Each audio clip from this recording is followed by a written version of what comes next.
So what's up? Magandang hapon sa inyong lahat mga kamanok. So once again, this is Linyada ng Mamay. Okay? So andito ulit tayo upang sumagot sa napakaraming katanungan na itinatanong sa atin ng ating mga subscriber. Pero gayon pa man, kahit napakarami nyo, hindi ako mapapagod na sagutin at isa-isahin ko yung inyong mga katanungan dahil ito yung passion natin. Ito yung kasiyahan natin.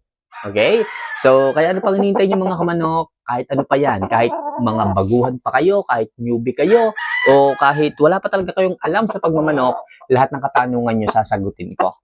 Kaya mga kamanok, isa lang palagi ang hinihiling ko. If ever na nagugustuhan po ninyo yung mga advices ko, yung mga pagsagot ko sa inyong mga katanungan, huwag nyo naman sanang kalimutan yung subscribe button, i-like yung video, at syempre, mag-comment ka na rin. Kung gusto mong i-shoutout kita, next video, lagay mo lang yung pangalan mo dyan at akong bahalang shoutout ka or sagutin ka next video. So mga kamanok, bago po tayo sumagot sa katanungan ninyo, gusto ko lang ipakita sa inyo ang isa sa ating mga na-breed last season. Alright? So ito po ang ating High Action McLean Overdome. Alright? So kulay pula dahil sa High Action McLean, kaso yung paa niya nakuha po sa dome. Kaya po ito ay nag-dirty fit. Blue po sana ang kulay nung possible na magiging anak, pero dahil nga po merong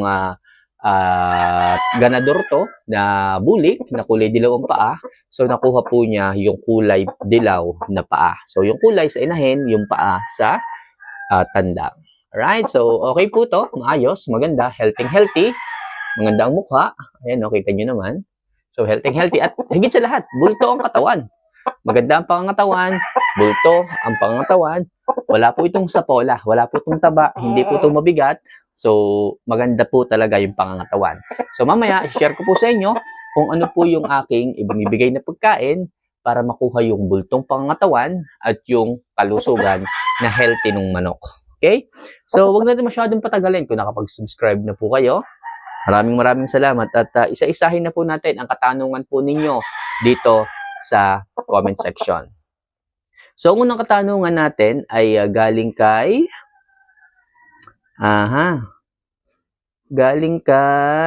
Ricardo Viter. Ayan, so, Idol, pwede na ba tayo magbigay ng Betamax sa 3 months old na manok? Okay? So, ang Betamax po mga kamanok ay injectable supplements na nakakatulong upang mas pagandahin po ang blood circulation ng manok. Kung ang inyo pong mga manok ay namumutla, kung ang inyo pong mga manok ay payatin, sakitin, may anemia, laging putla, laging malungkot, laging nandun lang sa isang tabi. So, makakatulong po si Betamax para mas mapaganda ang supply ng dugo, para mamula ang mukha, ang paa, makakatulong po yan. Ngunit, sabi mo, sa 3 months old mo i-apply si Betamax. Ang advice ko po sa inyo, huwag niyo po munang bigyan kasi makukuha pa po yan sa simpleng deworming ng manok, sa simpleng adjust ng pagkain ng manok para bumulto po ang kanilang pangangatawan. Okay? So, mag-focus muna tayo sa pagkain. Huwag muna tayo magbibigay ng injectable supplements pagdating sa mga baby stags nating mga alaga. Masyado pa pong bata. Kaya pa po yan sa deworming. Kaya pa po yan sa pag-adjust ng pagkain. So, pili ka lang ng mga high in protein foods. Okay, maghalo ka lang. Pinakailangan ng mga crumbles. Yan po yung mga matataas sa protina na kailangan ng isang manok para bumulto po ang kanyang pangangatawan. Lalo na sa mga 3 months old mong ganyan. Okay? So, sana malinaw tayo dyan. Hindi mo muna kailangan ngayon yung Betamax para sa 3 months old mo. Masyado pa siyang bata. Okay? So, next question. Hanap tayo dito. So, sunod na katanungan ay galing kay Jodil. Ayan, so, Idol, 1 day, 1 eat. What exact time po ang pagbibigay ng pagkain? Pwede po ba sa umaga or hapon na ang pagbibigay ng pagkain? Okay? So, pag sinabing 1 day, 1 eat, yan po talaga yung paraan ng pagbibigay natin ng pagkain sa ating mga alaga para gumanda po ang kanilang pangangatawan. Para po bumulto ang kanilang pangangatawan na walang taba, na hindi mabigat. So, ano ba yung sistema ng 1 day, 1 eat? Ibig sabihin, isang beses lang po kayo magbibigay ng pagkain. Okay, kayo na po yung bahalang pumili ng oras kung kailan po kayo luag or bakante. Ang akin lang po sinisigurado sa inyo, kailangan yung pagbibigay po ninyo ng pagkain, kailangan consistency po yung susi. Kailangan consistent po. Kung halimbawa, sa umaga, ang free time mo is 7 a.m. Kailangan sa araw-araw na lumilipas, 7 a.m. po kayo magbibigay. Pwede naman kayong malit ng konti. 6 a.m. pwede. Is 8 a.m. pwede. Pwede rin yung ma-advance. 6 a.m. pwede rin. Pero kung mas magandang 7 a.m., gawin nyo po. Wag lang po yung hindi consistent na 7 a.m. ka nagbibigay, tapos kinabukasan magiging 10 a.m., tapos magiging 1 p.m. Wag pong ganon. Kailangan, isang beses na nga lang kayo nagbibigay ng pagkain, kailangan tama po dapat sa oras. Okay? Kasi magbabago po yung body clock ng manok sa pagkain niya, baka mamayat. And take note of this. Dodoblehin niyo po ang dami. Pwede na po yung 60 grams ang ibinibigay ninyo sa manok. 60 grams, one day, one eat, okay na po. Pwede nyo rin pong iangat sa 65. Kung medyo malaki yung manok, wala pong problema. Makukuha nyo po yung bultong pangangatawan na walang taba. Bultong pangangatawan na magaan ang manok. Kagaya po nitong hawak kong ito. Mapulang mukha, maganda ang katawan, magaan ang katawan, at saka matakaw po. Matakaw po yung manok. Hindi nyo po problema na baka hindi ubusin, baka magtira. Hindi po nyo problema yan.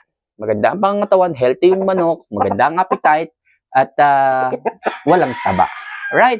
So sana malinaw tayo dyan mga kamanok. One day, one eat lang po. Kahit ako, one day, one eat lang po ang ginagawa ko dito. Napakaganda po sa manok. So next question.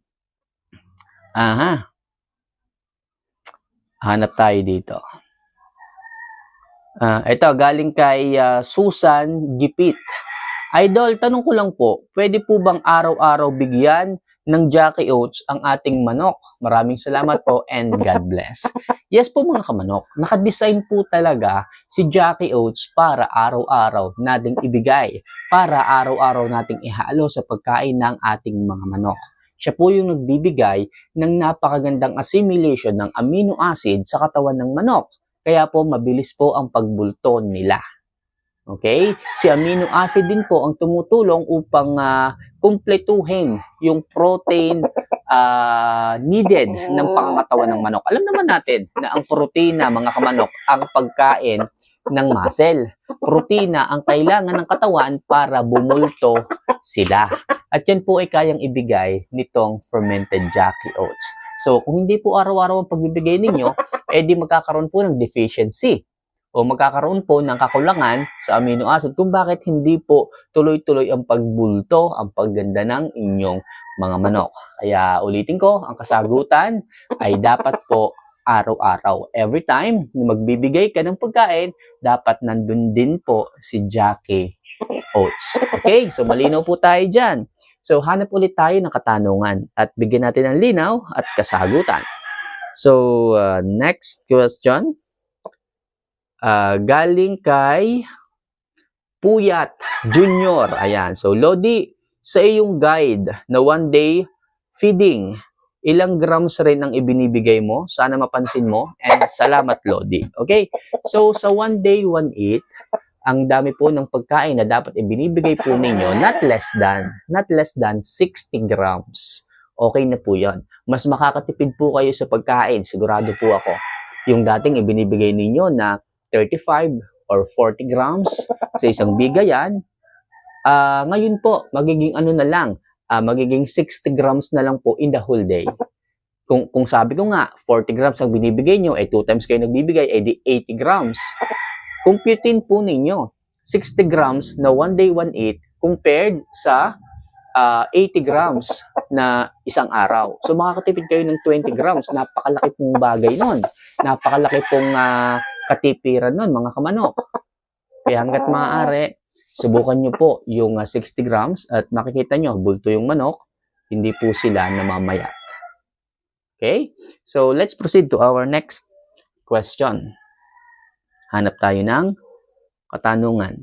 So katanungan ay galing kay Leon Getivac. Ayan. So, after 7 days na pagbababad natin ng Jackie Oats, kailangan ba natin alisin ng tubig? So, hindi po. Hindi po natin kailangan alisin. So, yan na po yung mananatiling tubig niyan.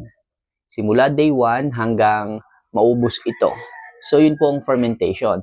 Huwag nyo na lang po masyadong ihahalo or uubusin, sasandukin every time na magbibigay kayo ng pagkain para hindi po masyadong maigay yung Jackie Oats. Inyo pong tansyahin. Kung halimbawa makita nyo na maiigahan yung Jackie Oats, yung Jackie Oats lang ang inyong ihalo. Okay? Para sa ganon, hindi po masyadong maiwanan yung Jackie Oats at hindi mangitim yung ibabaw. And every time nagagamit kayo ng fermented Jackie Oats, haluin nyo po mga kamanok. Para sa ganon, yung nasa ibabaw, mapupunta sa ilalim, maging maayos po ulit. So, yun lang muna sa ngayon mga kamanok ang ating mga kasagutan, tatanungin at hopefully sana makatulong din po ito sa ating mga newbie, mga baguhan na nandito sa ating larangan ng pagmamanok. So, paano mga kamanok? Hintayin ko ang katanungan mo kung ikaw man ay may naiisip na itanong sa akin. So, see you for our next vlog. Mahal ko po kayo. Paalam.